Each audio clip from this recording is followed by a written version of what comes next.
Hello, Dr. MD and fellow peers. My name is Lindsay Miller, and I am a graduate student currently enrolled in Walsh's Counseling and Human Development program.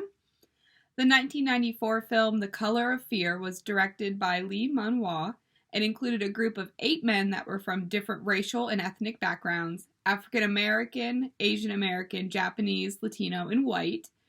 Man-wha's film explored the topics of racism, white supremacy, white privilege, oppression, personal identity, and these topics were discussed amongst the men from both their education and their personal experiences. Excuse me.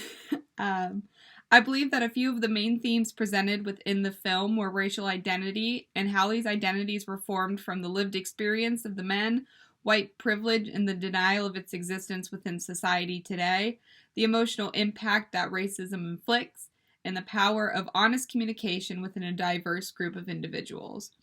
I think that these key themes relate to group counseling in a multitude of ways.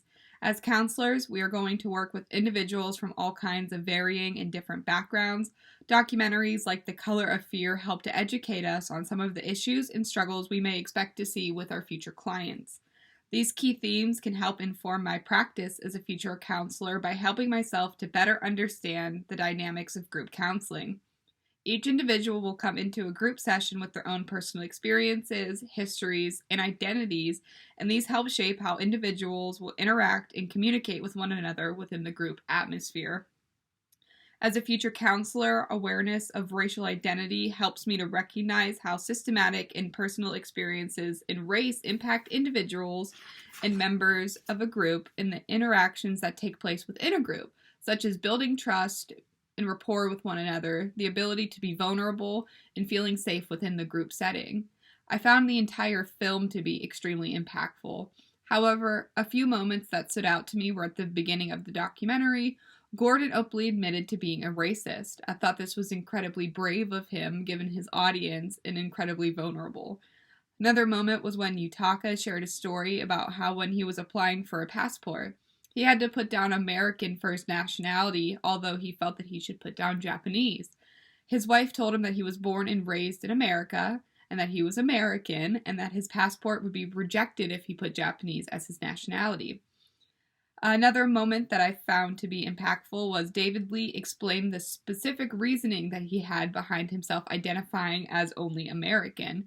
He shared with the group that he is turning his identity as an American to fight against the white supremacist notion that only white people merit the status of American. David Lee stated that he refuses to be segregated or allocated to a lower status by not being recognized as an American. Around the 17-minute mark, Victor shared a powerful and passionate explanation of why he was tired about people making certain remarks to him and what he really feels like, what it is like to be an American. Victor goes on to explain that he feels that people think that he should adjust to what they think that their view of American is, that you need to dress like me, you need to sound like me, you need to eat like me. And then around the 40-minute mark, it finally seemed as if the group had made something resonate with David C., and it appeared that he had started to truly understand the harsh realities of racism and that it does exist in today's society and it impacts many people.